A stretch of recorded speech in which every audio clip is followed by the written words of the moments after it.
Bienvenue sur notre page Lecture paisible pour la lecture du dernier chapitre de notre roman Sœurs de sang, chapitre 14. La table avait été soigneusement dressée, un vase de cristal contenant une rose posée près du couvert de l'invité. Emmanuel fit quelques pas en arrière pour juger de l'effet et, satisfait, dénoua son tablier. Il recevait pour la énième fois la femme dont il était tombé amoureux. Il y avait de cela 2 mois. Elle semblait l'aimer, mais dès qu'il voulait s'en approcher un peu trop, elle se dérobait.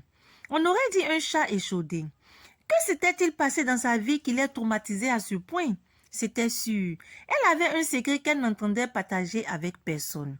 Le thème de l'entrée vint interrompre les pensées du docteur Kanga Ebossé. Il ouvrit. Se tenait sur le pas de la porte une Chana souriante, un paquet enrubanné à la main.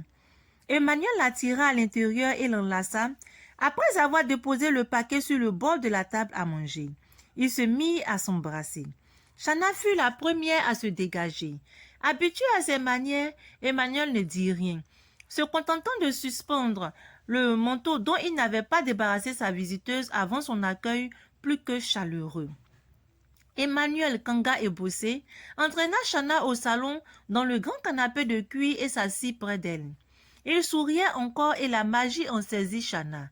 Il se leva peu après pour aller leur préparer un Irish coffee, ce qui allait réchauffer un peu Chana avant le repas. Le téléphone de Chana sonna et elle se déplaça pour aller y répondre. C'était Mina qui, comme d'habitude, allait lui poser une foule de questions. Dès que Chana revint, Emmanuel lui prit la main pour la conduire à la table. Ils mangèrent de bon appétit de ce qu'avait préparé comme un pro le docteur Kanga Ebossé. Chana l'en félicita. Ils repassèrent au salon où ils digéraient au son de la lettre à Élise de Beethoven qui passait en boucle. Chana sentit le sommeil l'envahir tout doucement. Emmanuel se leva et lui prit la main. Elle le suivit dans la chambre à coucher.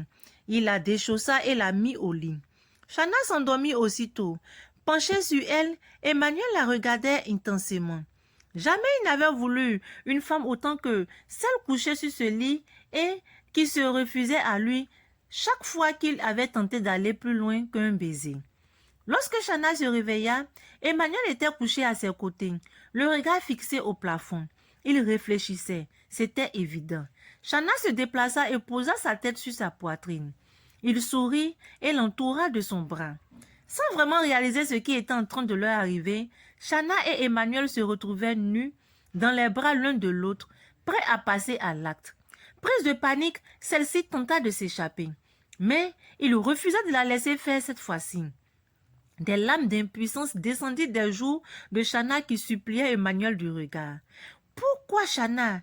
Je croyais que nous nous aimions. Je t'ai dit que je voulais t'épouser. Tu n'as ni accepté ni refusé.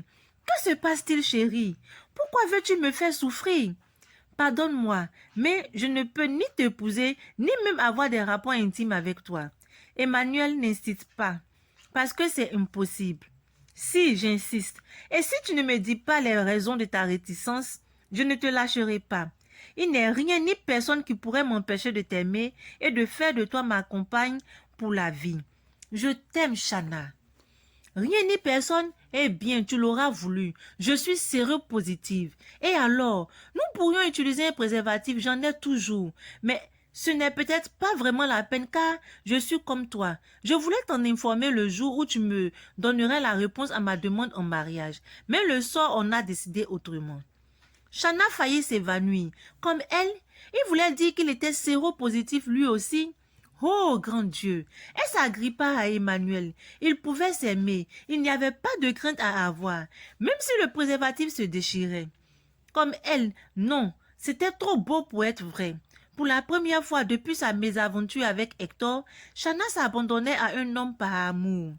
Après la sieste, Emmanuel s'entretint avec Chana qui lui raconta ce que lui était arrivé et comment elle avait contracté le fameux virus. Lui aussi parla de la fiancée qu'il avait contaminée et s'était suicidé juste au moment où il avait mis un thème à sa vie de Casanova. C'était ce problème qu'il avait rapproché de Dieu car celui-ci n'avait presque jamais fait partie de sa vie. Il demanda à Chana d'en faire autant. Elle promit. Le soir venu, Emmanuel aurait voulu que Chana reste passer la nuit avec lui, mais elle lui fit comprendre qu'elle appartenait à un milieu où les filles, même âgées de bientôt 23 ans, ne pouvaient se permettre cela. Il comprit et bénit Dieu qu'il en soit ainsi. Emmanuel laissa partir Chana qui demandait à réfléchir à sa proposition de mariage. Avant d'aller au lit, Chana reçut un courriel de la multinationale lui annonçant qu'en raison d'une réorganisation de leur service à la filiale de Madrid, elle ne pourrait commencer la formation avant le mois de mars, c'est-à-dire pas avant un trimestre. Tout un trimestre? Chana en sauta de joie et elle était d'autant plus heureuse que les indemnités de stage lui avaient quand même été envoyées par voie postale à son adresse d'Abidjan. Elle appela aussitôt Emmanuel qui s'en réjouit aussi. Chana comptait en informer ses hôtes le lendemain au réveil. Elle pensait profiter de ce break pour se rendre à Abidjan. Elle devait parler à ses parents de son statut sérologique et de ses projets avec Emmanuel. Mais comme les jumeaux allaient lui manquer, finalement, Chana passa encore 1 mois et demi à Bruxelles et juste avant de partir, elle fit un test qui confirma ses soupçons. Elle était bel et bien enceinte. Emmanuel et elle avaient délibérément cessé d'utiliser le préservatif. Chana aimait éperdument son peintre qui, lui non plus, ne pouvait passer un seul jour sans la voir. Il attendait le retour de celle-ci pour aller la présenter à ses parents qui vivaient en Bretagne, en France, et se disait impatient de rencontrer celle qu'il comptait épouser. Jusque-là, Chana n'avait pas voulu se soumettre à un quelconque traitement et se portait bien. Avec la grossesse, elle n'avait plus le choix, et comme elle avait eu la grâce d'être en de bonnes mains. Bien que de retour dans un environnement qui avait été le sien depuis toujours, Chana se sentait différente. Ses parents, visiblement heureux de la revoir, ne cessaient de lui dire et de la complimenter. Arrivée depuis 2 jours, elle avait décidé de leur parler tout à l'heure lorsqu'ils seraient rentrés du travail. Chana avait pris son courage à 2 mains. Le jour même de sa venue au pays pour se rendre à la cité universitaire afin de se débarrasser des fantômes du passé. Sa vie avec Mikenian, son idylle avec Hector, tout ce qui s'était passé entre ses murs, ses peines, mais aussi ses joies d'être innocent. Elle en était revenue pas très ébranlée, contrairement à ce qu'elle avait cru. La vie lui avait appris qu'un minimum d'égoïsme est nécessaire pour avoir envie de se battre afin de ne pas être noyée par les autres. Même si elle n'en voulait toujours pas à Mikenian d'avoir été à la base de ce qui lui était arrivé, Chana ne voyait plus sa jumelle comme un être angélique.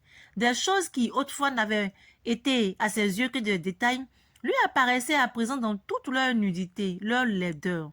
Mais elle voulait aller de l'avant, être heureuse avec Emmanuel. Le portail qui s'ouvrait ramena Chana sur terre. Elle attendait ses parents dans la salle de séjour. Contrairement à ses habitudes, la balancelle de la véranda lui donnait un peu le vertige. Elle n'y grimpait plus. Joseph entra le premier et se dirigea vers sa fille qu'il souleva de terre. Chana se mit à rire aux éclats. Mina entra et, les mains aux hanches, remua la tête. Quand Josias Attamé comprendrait-il que sa Chana était une femme maintenant et plus la petite fille qu'il lançait dans les airs? Cette dernière échappa à son père et vint embrasser sa mère. Les parents s'assit tout de suite, après s'être débarrassés de leurs documents et serviettes sur l'un des fauteuils. Josias signifia par un geste au domestique qui s'approchait de revenir plus tard. Ce dernier fit demi-tour. « Papa et maman, j'ai une chose terrible à vous annoncer, dit Chana, dont la voix tremblait. Je sais que je suis impardonnable, mais nul ne peut échapper à son destin. Lorsque vous l'aurez su, même si vous me refusez votre soutien, je comprendrai et ne vous en voudrai pas. Cependant, je m'en irai d'ici pour toujours, je ne vous le cache pas. Parle, mon enfant, l'encouragea Josias. Si nous te rejetons, c'est que nous ne sommes pas dignes d'être tes parents. Oui, parle-nous, Chana, renchérit la mère. Le jour de l'accident qui a emporté Mikenian, les médecins ont découvert que je suis séropositive, continua-t-elle. Mina eut un étourdissement. Josias crut que le sol se dérobait sous ses pieds. Leur Chana séropositive? Non, ce devait être une erreur. Quoi? Séropositive? Demandaient en chœur les parents qui nageaient en plein cauchemar éveillés. Oui, séropositive, répondit Chana en essuyant quelques larmes qui avaient perlé sur ses joues. Après ce qui s'était passé avec Mykénia et Hector, j'avais perdu pied. Je faisais n'importe quoi. Et un soir, je n'ai pas exigé le préservatif et voilà. Yako, mon enfant, dit Josias sur un ton plein de compassion. Oh, ma Chana, ma fille, s'écria Mina des larmes dans la voix. Oh, mon enfant, pourquoi? Les parents de Chana se levaient et vinrent s'asseoir près d'elle, l'étreignant, l'embrassant et l'assurant de leur indéfectible amour. Mina pleurait surtout parce qu'elle considérait que tout cela était sa faute. Elle n'avait pas su voir les défauts de Mykénia et la corriger. Elle avait laissé inconsciemment détruire la vie de sa propre fille. « Pardonne-moi, mon enfant, pardonne-moi », ne cessait-elle de répéter en pleurant. « Ce n'est pas aussi grave que tu le penses, Chana. Des milliers de gens, dans ton cas, mènent une vie quasi normale, dit Josias qui se forçait de sourire. « Je sais, papa. Merci pour votre réaction. Merci pour votre amour et votre soutien. Maintenant, je veux vous faire part de quelque chose. Je désire retourner à Bruxelles. Je vais m'y établir. Mais ma chérie, tu peux recevoir tous les soins et l'aide dont tu as besoin ici, protesta Mina alarmée. Et ton stage de mise à niveau pour le poste qui t'a tant coûté, s'inquiéta Josias. Dans 1 mois et demi environ, je serai à Madrid. Il y a eu un changement de programme. Vous devez avoir reçu un pli de la société pour moi, je crois. Mais par la suite, je reviendrai à Bruxelles. Il faut que je vous avoue quelque chose. J'attends un bébé et je voudrais me marier avec le père si vous n'y voyez pas d'inconvénient. Quoi, Chana, tu attends un bébé? Mais c'est merveilleux. Est-ce que cet homme connaît ton problème? Répliqua Mina entre joie et peur. Oui, maman, et il veut quand même m'épouser. C'est quelqu'un d'extraordinaire, vous savez. Il est si tendre, si aimant, si compréhensif. Médecin et peintre en plus. Médecin et peintre, s'écria Mina ébahie. Josias, lui, se mit à rire. Il était si heureux pour sa fille. Cependant, il se demandait comment un homme sain de corps et d'esprit pouvait prendre le risque de concevoir un enfant par les voies naturelles avec une femme dont il sait qu'elle est porteuse du virus du sida. De nos jours, il est si rare de trouver ce genre d'amour. Leur fille ne leur avait rien révélé à propos du statut sérologique de son prétendant. Chana leur parla avec tant d'enthousiasme d'Emmanuel que Mina et Josias se sentirent rassurés. Elle ne l'épousaient pas par dépit. Monsieur et Madame Atamé pressaient leur fille de les mettre en contact avec Emmanuel. Elle rit et leur promit que ce serait dans une heure ou deux car il rentrait assez tard chez lui. Elle leur expliqua tout sur leur rencontre et son travail également. Mina, passionnée de peinture, était fascinée à l'idée d'avoir pour gendre quelqu'un de célèbre dans ce domaine. Eunice et Émilie Assepoué téléphonèrent aux Atamé et parlaient longtemps avec Chana. Les garçons aussi qui s'envolèrent pour Los Angeles sous peu. Ils avaient réussi à obtenir une bourse études sport pour finir leur cycle universitaire, le doctorat.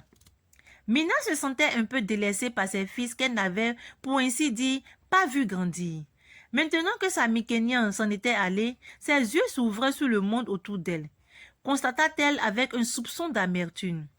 À l'heure du dîner, ce fut Emmanuel lui-même qui appela Chana. Il la taquina et feignit de pleurer, la suppliant de rentrer immédiatement, ce qui la fit rire aux éclats au grand soulagement de ses parents. Puis, elle lui passa Josias et Mina qui, à tour de rôle, s'entretenaient avec le docteur Kanga et Boussé. Tous se quittèrent contents. Emmanuel promit de venir les rencontrer avant que Chana ne retourne à Bruxelles. L'on parla même de fêter les fiançailles. Tard dans la nuit, Chana ouvrit la baie coulissante et se glissa sur le balcon de sa chambre. Elle leva les yeux en direction du ciel clair et étoilé. Son être tout entier se gonfla de reconnaissance envers Dieu. Celui qui avait su essuyer ses larmes et panser son cœur. Il lui avait permis de rencontrer quelqu'un comme elle-même.